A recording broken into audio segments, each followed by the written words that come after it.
Show you some comments that were made by the Speaker of the Israeli Parliament, Yuli Edelstein.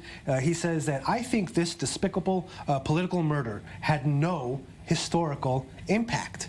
If it achieved any goals, they were the opposite from what Yigal Amir, the assassin, was intending to accomplish. How do you read that comment when the Speaker of the Parliament says no historical impact? I see it as a joke. It's a joke. It's really unbelievable that the Speaker of our Parliament doesn't understand what happened in the last 2.5 decades in Israel.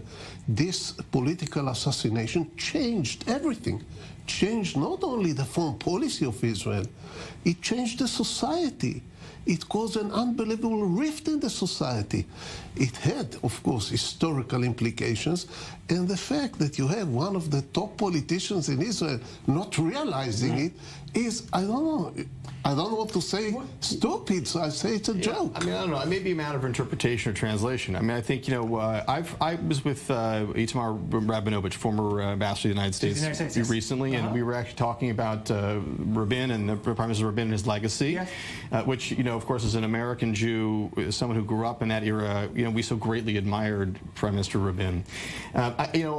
Some interpretations, including the one that the ambassador shared with us, was that he wasn't sure that, in fact, the assassination was what derailed the peace process, or that the peace process at that point would have succeeded had the Prime Minister not been tragically taken from us. And so at Itamar, and at the time, I think one of the questions as we look forward is, looking back at what Rabin was talking about, and today we're in this process of talking about what will peace be, the dream proposal that people talk about, and will the region help accomplish what Arafat was unwilling to do? Some of those ideas, I think, are drawn from. You say that you visit Israel often over the years. Are you surprised by how tender this wound still is? No, I'm not surprised at all. I mean, I'm surprised. No, I'm not surprised it's tender at all. I think people. This was this assassination of a leader in this country left.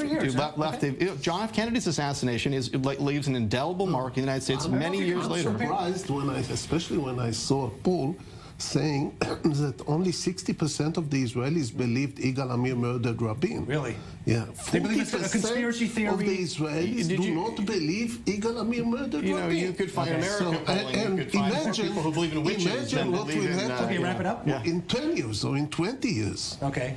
That's a frightening thought, but in America you could find more people who believe in witches than think that